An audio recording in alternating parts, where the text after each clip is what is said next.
Bom,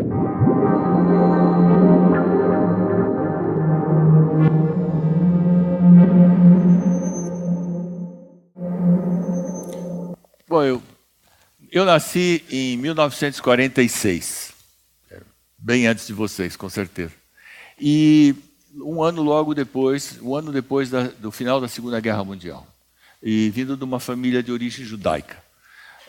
Então, meus pais, quando eu era pequeno, isso foi poucos anos depois do fim da guerra, né, eles sempre repetiam que não entendiam como é que as pessoas que moravam em volta dos campos de concentração da Europa, onde milhões de pessoas foram mortas, e que eles não tinham nunca se interessado, não tinham ido lá ver o que acontecia dentro dos campos. Eu reconheço que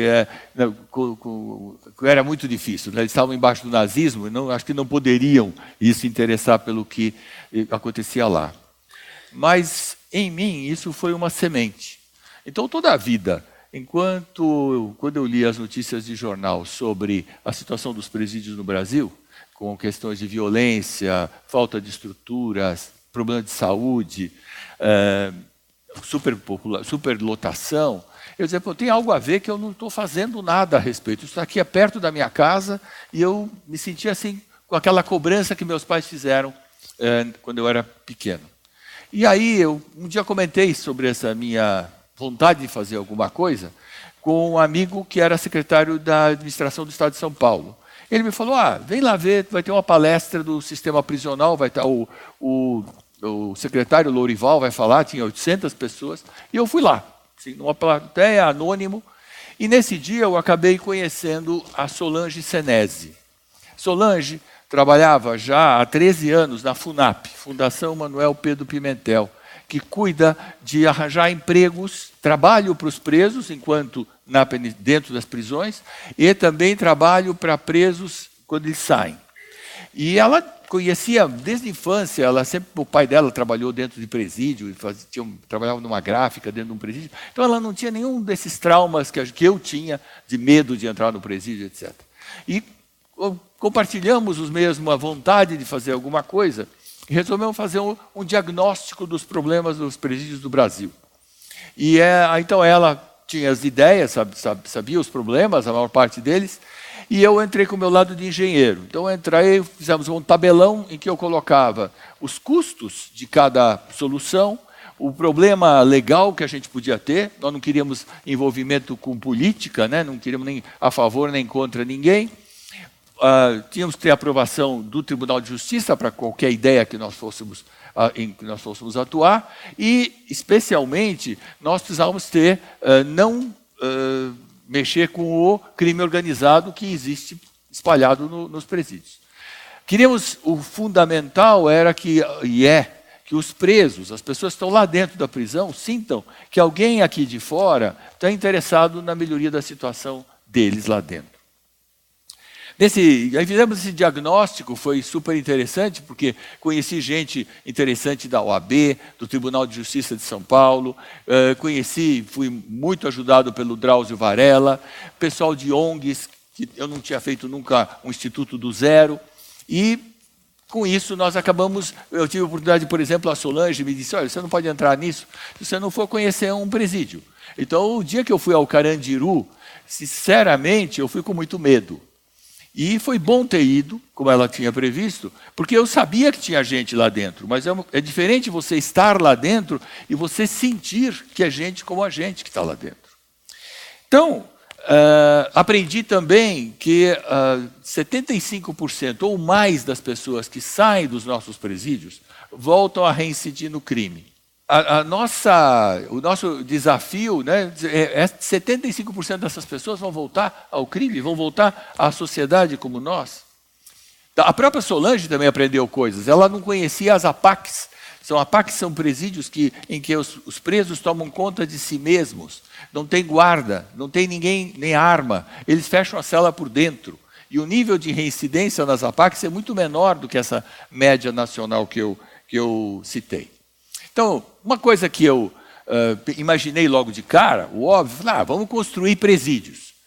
Eu ia repetir um erro que eu fiz lá em 1991, quando eu comecei a me envolver com educação, quando a companhia tinha ficado mais sólida, eu podia fazer o que eu quisesse. Eu falei, eu quero fazer uma escola ótima, do nível que os meus filhos frequentaram. E eu acabei descobrindo que não precisava fazer construção, que o importante era investir na qualidade da educação. E na ideia dos presídios foi a mesma coisa. E o que foi fundamental também da minha experiência com a educação foi que até hoje eu tenho esse investimento na educação. Hoje são 700 alunos que nós temos lá na Paraisópolis. Mas vários anos a gente não tinha indicador nenhum do resultado dos nossos projetos. Então, quando a gente criou o Instituto Ação pela Paz, a Solange e eu, uma das primeiras coisas foi a gente fazer o nosso código de princípios, que é esse aqui. O código de princípios, em que a gente pega qualquer projeto que a gente vai investir, a gente olha basicamente se ele não é assistencialista, se ele é replicável e se tem resultados mensuráveis. Que foi uma coisa que eu não fiz no começo do meu trabalho de educação. Então, toda quarta-feira a gente se reúne no nosso grupinho de conselho do IAP e decide como é que estão indo as coisas e como é que se cada projeto que nós vamos apoiar tem essas características, tem outras aí na tela. E também foi o primeiro grande investimento em informática, nós criamos o CIMA, que é um sistema de informação, método e avaliação, que a gente pretende aplicar desde que o egresso, esse aqui, essa linha horizontal embaixo, mostra a vida da pessoa na prisão. E depois tem um corte que é o momento que ele vai para a liberdade. E a nossa ideia é ir acompanhando. Daquelas linhas são os diversos programas que ele vai viver dentro do nosso projeto, e nós vamos acompanhando as notas dele, a frequência dele, o acompanhamento que ele teve das várias iniciativas que a gente tem. E imaginamos que daqui a alguns anos nós vamos ter qual projeto funcionou melhor, porque vamos poder associar o nível de diminuição de reincidência com os projetos que a gente terá feito. Tivemos também um bom impulso do Tribunal de Justiça de São Paulo, que criou um programa chamado SEMEAR, que nos permitiu entrar em alguns, especialmente centros de ressocialização no estado de São Paulo, que são presídios de até 250 pessoas. Como tudo que eu fiz na vida, eu não fiz sozinho. Eu fiz graças a Solange, que foi uma sorte ter encontrado, senão nada teria acontecido. E o meu grupinho de o Luiz, a Cláudia, que compõe o conselho, e mais 2 pessoas que vêm a cada mês, que vêm da Confederação Nacional de Seguros, eles são do Rio, são 2 senhoras que vêm do Rio e compõem um conselho maior. Porque o nosso interesse é que a gente multiplique, até porque somos apoiados por uma confederação nacional, a gente consiga entrar e investir em outros estados. Então, estamos investindo no Rio de Janeiro, onde estamos criando o Conselho da Comunidade no Rio, ajudando eles a fazer. Estamos em contato com o Maranhão, que teve graves problemas lá em Pedrinhas. Estamos tentando tornar a coisa nacional. O resultado dos primeiros dessa avaliação que eu comentei, os primeiros projetos, é que esse ano a gente doou 340 computadores para o sistema penitenciário do Estado de São Paulo, que permite informatizar 100% dos presídios do Estado, de forma que a gente tenha a possibilidade de oferecer um prontuário eletrônico dos presos. Hoje, se um preso vai de uma cadeia A para a cadeia B, ele tem que ser enviado todo o papelório dele, todo o processo. Agora vai ser possível mandar eletronicamente. E com isso, a gente conta com a autorização da Secretaria de Penitenciária para a gente acoplar os nossos projetos dentro, para a gente poder, no futuro, medir a eficiência dos projetos.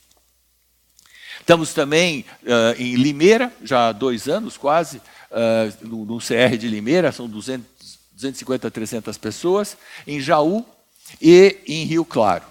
Em Limeira, que foi o primeiro que a gente teve autorização de entrar, nós temos um projeto de padaria, ensinar as pessoas a ter outra profissão, apoio psicológico, que eu vi aula de apoio psicológico, fiquei impressionado com o nível das pessoas presas ali. Temos aula de futebol, de xadrez, enfim, coisas que socializem e deem autoestima para as pessoas. Em Rio Claro, que é um presídio feminino, que a gente entrou agora, há 2 meses, é um presídio que está em uma situação física péssima. Então, é pequeno, um prédio muito pequeno, só de moças. Então, nós estamos fazendo um projeto lá que é dando os recursos e a logística para haver a reforma do presídio, e elas mesmas estão sendo ensinadas a consertar o próprio local onde elas estão vivendo. Uma coisa que é fundamental, que eu aprendi, a questão é, você só consegue resolver o problema da diminuição da reincidência dando mais emprego para os presos. Uma vez a Solange me falou, vai lá na KF, que é um setor da secretaria, que fica lá na rua Líbero Badaró, onde vão as pessoas que estão de liberdade condicional. Eu perguntei para um dos atendentes, e o que eles falam aqui? Eles dão o endereço e dizem o que estão fazendo. E, normalmente, eles não estão fazendo nada. E, como não estão fazendo nada, alguns chegam a dizer, quando eu pergunto, e o que você faz para viver? Estou roubando. Então, isso ele falou fala dentro do sistema penitenciário do Estado. Então, e quando perguntam para mim, é estranho, por que você está investindo nisso, afinal, pessoas presas, né? Pessoas que cometeram crimes? E eu compreendo o estranhamento dessas pessoas.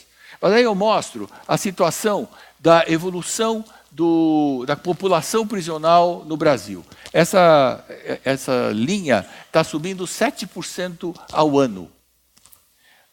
Então, nós já somos a 4ª população maior do mundo, de sistema no mundo, só embaixo dos Estados Unidos, China e Rússia. Só que os Estados Unidos já estão com diminuição do número de presos e nós crescendo desse jeito. E não temos mais presos porque não temos a capacidade de prender, senão teríamos mais gente presa. E uma coisa que eu descobri, desses mais de 500 mil de pessoas, a maioria, quase totalidade, é gente com menos de 42 anos. 42 anos para baixo. Então nós temos gente no auge da sua capacidade, preso, e com a chance de que eles vão voltar, 75% de chance ou mais, de que eles vão voltar para o crime quando saírem para a liberdade. Outra coisa que também aprendi nesse período é que 60% dessas pessoas estão presas por causa da droga, crimes relacionados com a droga. O que me levou a ficar bem sensibilizado com a ideia de que nós precisamos repensar a abordagem da sociedade brasileira em relação à droga. Regulamentar de alguma forma, porque se nós estamos enchendo os presídios e não resolvendo problema nenhum, e só trazendo essas pessoas que vão voltar piores e para o nosso meio e aumentando a violência. Outro dia veio o Leonardo Padura, que é um escritor cubano muito bom, que eu gosto, e ele falou aqui em São Paulo que o mundo está cheio de problemas, é complexo, e eu me vi aqui no Brasil, tantos problemas que nós temos, de tributos, de política, de etc.